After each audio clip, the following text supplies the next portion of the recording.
Hey guys, coming to you with a WiiM Ultra follow-up video. The first video went really well. We covered a lot of usability, we took a deep dive into the app, all the features, what the device looked like, connections, all that kind of stuff.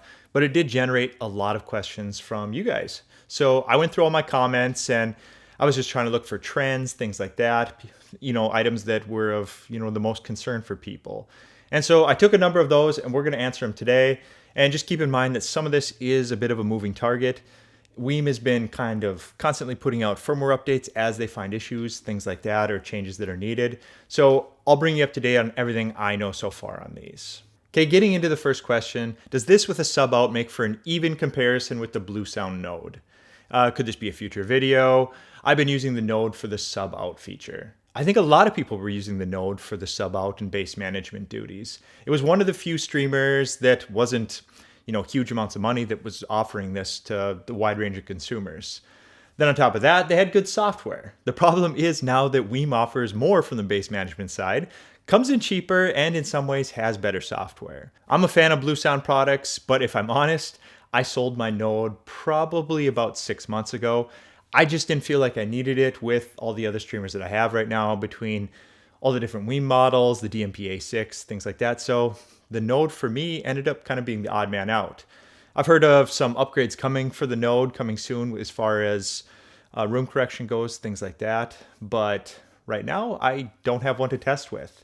And I think that the WiiM pretty much covers everything that the Bluesound offers at the moment. The software maybe looks a little bit prettier on the Bluesound, but WiiM is kind of improving that as they go too. And the actual usability and feature set within the WiiM software is a bit stronger in my opinion. This next one is actually a comment that I pinned on my last video, and it's covering the whole AirPlay situation, or the lack of AirPlay situation on these Ultras. So the software can't add AirPlay since the device requires an MFI authentication chip. And they can only sell devices with this chip after the AirPlay certification. So therefore a separate SKU and hardware changes are necessary to support AirPlay for future WiiM Ultra devices. I'm personally not a big AirPlay user, so it doesn't affect me a whole lot, but I just wanted to remind everyone on that one, that's what's going on there. And this does hurt for some users, and I totally get that if you're an AirPlay user. I have heard a bit of a rumbling that a hardware change could enable this in the future, and that there may be something like that coming, but for early adopters like us, there won't be AirPlay today or in the future. And like I said, I'm just not really an AirPlay user myself. So all the other features that this one offered kind of offset any, AirPlay miss for me. On to the next one. Can you plug this into a spare input on an integrated amp and bypass the Ultra preamp altogether, or do you have to go into a power amp input? And this one was asked a couple of times in several different ways, and you can certainly plug this into an input on an integrated amp. There's no need to go directly into a powered amp on this one. In my original video, I did set my integrated amplifier into power amp mode because that one does have the ability to switch between integrated, power amp, things like that. But this is really just an option, and I was doing that because I wanted to control the volume with the Ultra just to test things out for, all my various testing I was doing on the product at that time. You can definitely put this in fixed volume mode and just bring it in over an input and control the volume downstream like your integrated amplifier. Will the standby mode turn off the display and turn off the unit?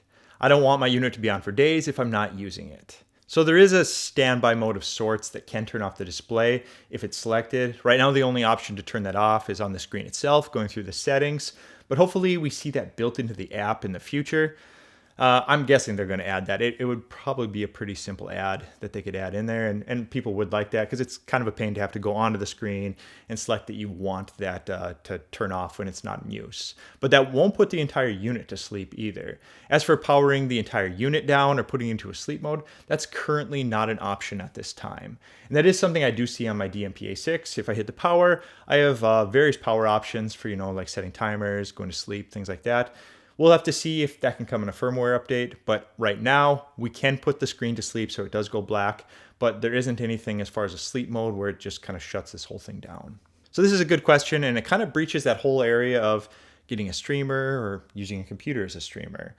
So this one was, I'm not a big music streamer, though I do listen to YouTube and Amazon on my computer. Is Ultra worth the cost of preamp bass management capabilities only?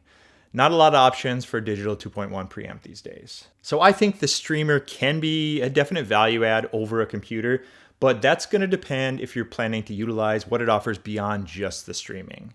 Your computer can handle all the streaming duties, but the main advantage of picking up an Ultra would be its EQ, bass management, and room correction abilities. So if you're weighing purchasing something like this, consider the features that you bring in and what will bring value to you in your space, and then I'd go from there. And since you mentioned you are currently streaming from a computer, I'm going to assume that this is from a desktop. This does have a built-in headphone out, so that could be factored in as far as bringing value to a situation like this. A sticky point for a lot of people right now in the room correction side and Android phone users is the inability to use it. A number of people are asking about this right now, and that's the room correction for Android users. Right now, you're limited to iOS, but the Android beta testing is in progress to open up more devices to room correction.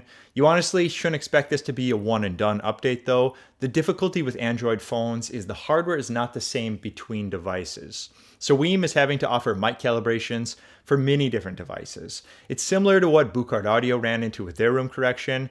They only offered iOS for this reason, but in the last year they offered an upgrade and solution for Android with it's a higher quality external mic. It opened up the abilities for all users as well as measured frequencies better than something like the phones. Maybe we can see something like this here, but we'll have to see what WiiM offers on this one. A lot of people like to bring their streamers into their home theater spaces, things like that.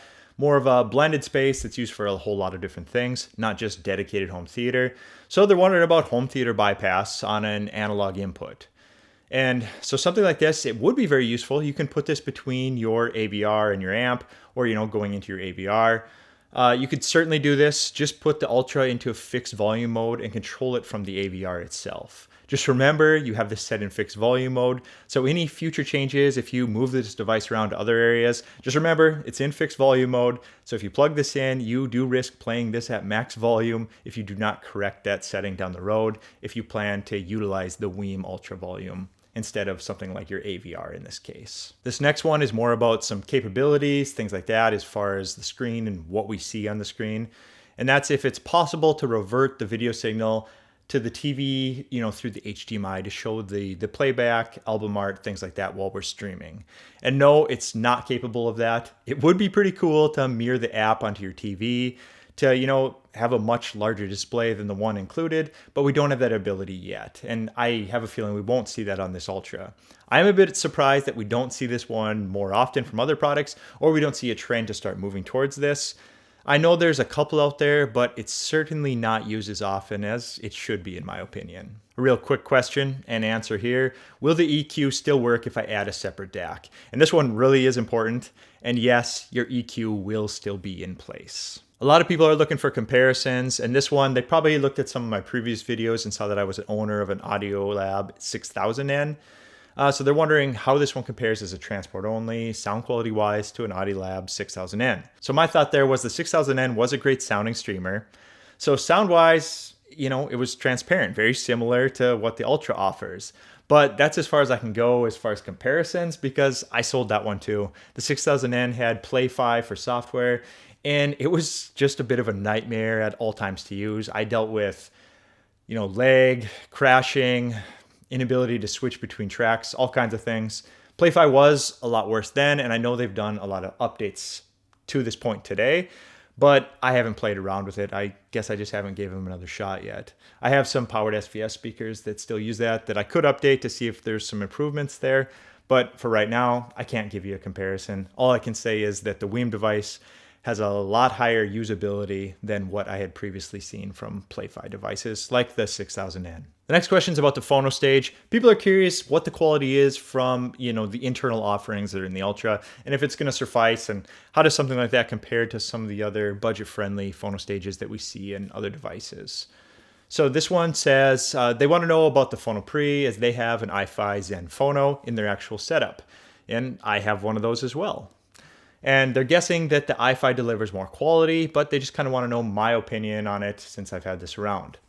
This Phono preamp sounds pretty good on the Ultra, but if I already had something like the Zen Phono or the Shipmani, things like that, I would likely still keep those in the chain.